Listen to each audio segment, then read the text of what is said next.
மகனை சாப்பிட வைத்து பார்க்க வேண்டும் என நினைத்த தாய் சடலமாக பார்க்க நேர்ந்த கொடுமை.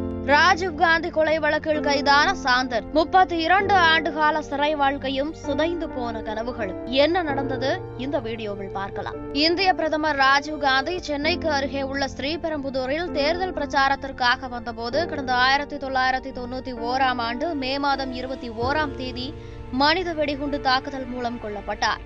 இந்த சம்பவம் உலகம் முழுதும் பெரும் அதிர்வலைகளை ஏற்படுத்தியது. இந்தியா முழுவதும் கண்ணீர் கடலில் மூழ்கியது. அதிலிருந்து மீண்டு வரவே வருடங்கள் ஓடின. இந்த வழக்கில் தொடர்புடைய பேரறிவாளன் முருகன், நளினி, சாந்தன் உள்ளிட்ட 26 நபர்களை கடந்த 1991ஆம் ஆண்டு கைது செய்தது காவல்துறை. கைது செய்யப்பட்ட 26 நபர்களுக்கும் 1998ஆம் ஆண்டு ஜனவரி 28ஆம் தேதி தூக்கு தண்டனை வழங்கி உத்தரவிட்டது சிறப்பு நீதிமன்றம். மே 11ஆம் தேதி 1991 சாந்தன், முருகன், பேரறிவாளன், நளினி ஆகிய 4 பேருக்கு தூக்கு தண்டனை உறுதி செய்யப்பட்டது. ஆனால் அந்த வழக்கில் தொடர்புடைய ராபர்ட் பயாஸ், ஜெயக்குமார், ரவிச்சந்திரன் ஆகிய 3 பேருக்கு மட்டும் தூக்கு தண்டனை ஆயுள் தண்டனையாக குறைக்கப்பட்டது. மீதமிருந்த 19 நபர்களையும் தண்டனை காலம் முடிவடைந்ததாக கூறி விடுதலை செய்தது நீதிமன்றம். இதனையடுத்து அக்டோபர் 8ஆம் தேதி 1999ஆம் ஆண்டு சாந்தன், முருகன், பேரறிவாளன், நளினி ஆகியோர் தங்களுடைய மரண தண்டனையை ஆயுள் தண்டனையாக குறைக்க வேண்டும் என மனு தாக்கல் செய்தனர்.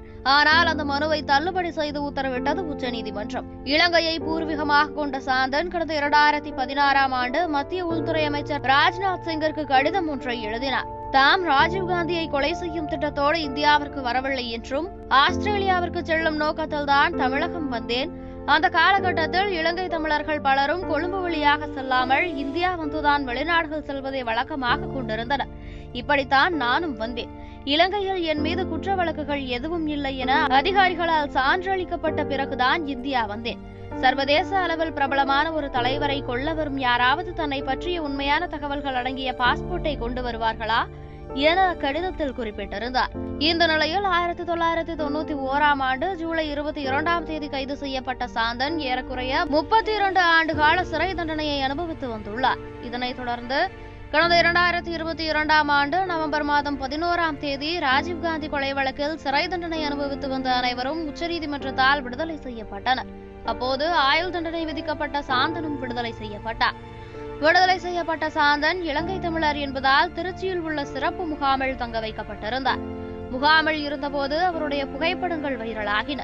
இந்நிலையில் சாந்தன் தனது சொந்த நாடான இலங்கைக்கு அனுப்பி வைக்க நடவடிக்கை எடுக்க வேண்டும் எனவும் தன்னுடைய இறுதி காலத்தை தன்னுடைய அம்மாவுடன் கழிக்க விரும்புவதாகவும் கோரி பிரதமர் நரேந்திர மோடிக்கு கடிதம் ஒன்றை அனுப்பியிருந்தார். இந்த சூழலில் கடந்த 33 ஆண்டுகளாக தன்னுடைய மகனை பார்க்க முடியாமல் பரிதவித்து வரும் சாந்தனின் தாய் தன்னுடைய 77 வயது நிரம்பிய முதுமை நிலையிலும் ஒருமுறையாவது தனது மகனை நேரில் காண வேண்டும் என்பதால் அவரை இலங்கைக்கு அனுப்ப ஆவணம் செய்ய வேண்டும் என உருக்கமாக வேண்டுகோள் ஒன்றையும் விடுத்திருந்தார். ஒருமுறை செய்தியாளர் சந்திப்பின் போது தன்னுடைய வருத்தத்தை பதிவு செய்து பிரதமருக்கு கோரிக்கை விடுத்து பேசியிருந்தார் சாந்தனின் தாய். எனக்கு ஏற்கனவே உடல்நிலை மிகவும் மோசமாக இருக்கிறது. கண் பார்வை இழப்பதற்கு முன்பே மகனை பார்க்க வேண்டும். என் பிள்ளைக்கு சமைத்து கொடுத்து சாப்பிடுவதை பார்க்க வேண்டும் என ஏக்கத்துடன் பேசியிருந்தார். மேலும் மகன் வீட்டிற்கு வருவான், சமைத்து கொடுக்க வேண்டிய சமையல் பொருட்களை எல்லாம் ஆசை ஆசையாக வைத்ததாகவும் அவை அனைத்தும் பயன்படுத்த முடியாமல் அப்படியே இருப்பதாகவும் 32 ஆண்டுகளாக தனது மகனுக்கு தண்ணீர் கூட கொடுக்க முடியவில்லை எனவும் உருக்கமாக கூறியிருந்தார். இந்நிலையில் சாந்தனுக்கு கடந்த ஜனவரி 24ஆம் தேதி உடல்நலம் பாதிக்கப்பட்டு திருச்சி அரசு மருத்துவமனையில் அனுமதிக்கப்பட்டார். பின்னர் உயர் சிகிச்சைக்காக சென்னை ராஜீவ்காந்தி அரசு பொது மருத்துவமனைக்கு அழைத்துச் செல்லப்பட்ட அவருக்கு சிகிச்சை அளிக்கப்பட்டு வந்தது. இந்நிலையில் தீவிர சிகிச்சை பிரிவில் இருந்த சாந்தனுக்கு கல்லீரல் செயலிழப்பு உள்ளிட்ட பல உடல்நல பாதிப்புகள் ஏற்பட்டிருப்பதாக மருத்துவர்கள் தெரிவித்தனர். இந்நிலையில் இன்று அதிகாலை மாரடைப்பால் பாதிக்கப்பட்ட அவருக்கு தீவிர சிகிச்சை அளிக்கப்பட்டு வந்த நிலையில் சிகிச்சை பலனின்றி காலமானார். இந்த சூழலில் சாந்தன் இலங்கை செல்வதற்கு மத்திய அரசு அனுமதித்துள்ளது என்பது குறிப்பிடத்தக்கது. சாந்தன் இலங்கை செல்வதற்கான விமான டிக்கெட்டுகள் விரைவில் முன்பதிவு செய்யப்படும் என தகவல் வெளியானது மட்டுமின்றி சாந்தன் இலங்கை செல்வதற்கான அனுமதி கடிதத்தை திருச்சி மாவட்ட ஆட்சியருக்கு மத்திய அரசு அனுப்பியுள்ளது.